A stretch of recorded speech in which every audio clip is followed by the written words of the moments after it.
Welcome to Safetypedia. If you love true crime and mysterious cases, don't forget to subscribe to our channel and hit the notification bell so you never miss an update.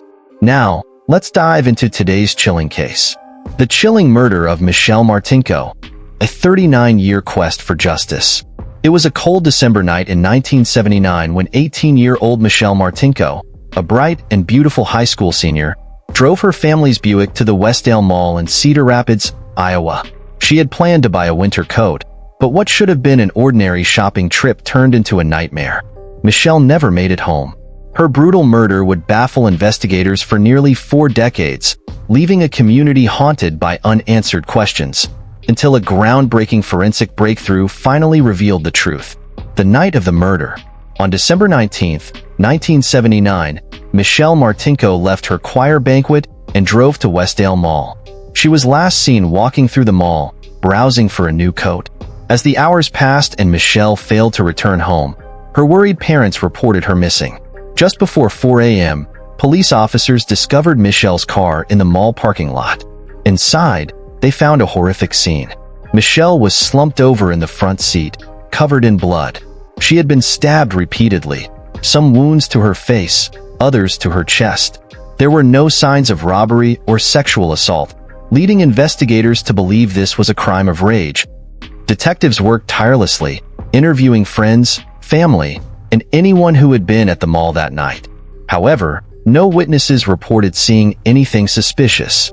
Despite processing the crime scene thoroughly, forensic technology at the time was limited. Investigators collected blood and fingerprints, but had no way of linking them to a suspect. For years, theories circulated. Some speculated that Michelle had been targeted by a jealous peer, while others believed a random predator had been lurking in the parking lot. But without a clear suspect, the case went cold. Michelle's parents, devastated by their daughter's brutal death, passed away without ever seeing justice served. The breakthrough that changed everything. In 2006, with advancements in DNA technology, forensic experts re-examined the evidence. They had a breakthrough. Male DNA was found at the crime scene. It didn't match anyone in existing databases, but it gave investigators hope. Years passed without a match. Then, in 2018, detectives turned to a revolutionary technique, genetic genealogy. This method, famously used to catch the Golden State Killer, involves tracing a suspect through distant relatives' DNA profiles uploaded to genealogy websites. Investigators built a family tree from the DNA, narrowing it down to one man, Jerry Lynn Burns. Jerry Burns was a 64-year-old businessman living in Manchester, Iowa, just an hour from where Michelle was killed. Police placed him under surveillance, secretly collecting his DNA from a straw he used at a restaurant. When the results came back, they were a perfect match to the DNA found at the crime scene. On December 19, 2018, exactly 39 years after Michelle's murder, police arrested Jerry Burns. He denied knowing Michelle, but the DNA evidence was undeniable. During his trial in 2020, prosecutors argued that Burns had a disturbing interest in violent crimes. His internet history revealed searches about women being assaulted and murdered. The defense claimed contamination of the evidence, but the jury wasn't convinced. After decades of mystery, justice was finally served. Burns was convicted of first-degree murder and sentenced to life in prison without parole. Michelle Martinko's murder case remains one of the most remarkable examples of how modern science can bring long-awaited justice. For nearly 4 decades, thanks to persistence, cutting-edge technology, and the power of DNA, a cold-blooded killer was finally unmasked. Michelle's story serves as a reminder that no matter how much time passes, justice can still be found, even when it seems impossible. Safety tips to stay aware and protected. While we can't change the past, we can learn from it. Here are some safety tips to help prevent similar tragedies. Stay aware of your surroundings. Always be mindful of who is around you, especially in parking lots, at night, or in isolated areas. Don't let your guard down. Keep your head up, look around, and trust your instincts. Don't let your phone distract you in parking lots. Don't sit looking at your phone unaware of your surroundings.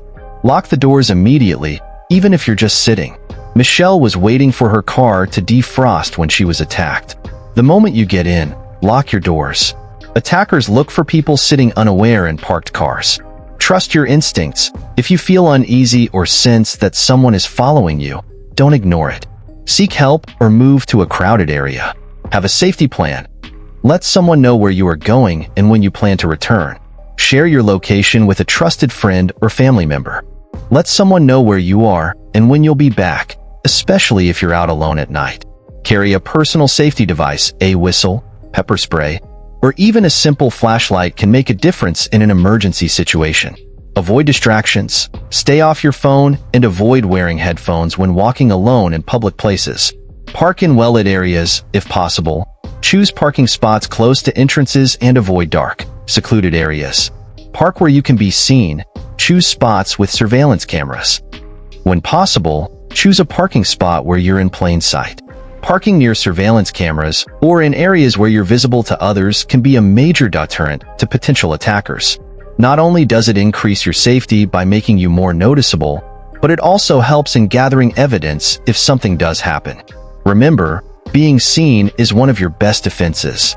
Always park where you can be seen and recorded by security cameras or passers-by. Attackers are less likely to approach if they know their actions are being recorded. Where cameras are, it will deter attackers. Opt for well-lit spots with visible cameras and plenty of foot traffic. Increased visibility not only helps in preventing an attack, but also provides crucial evidence if something does happen. Check your car before entering, look inside and around your vehicle before getting in to ensure no one is hiding. In the midst of danger, use your horn as a signal. In a crisis, your car horn can be a lifesaver.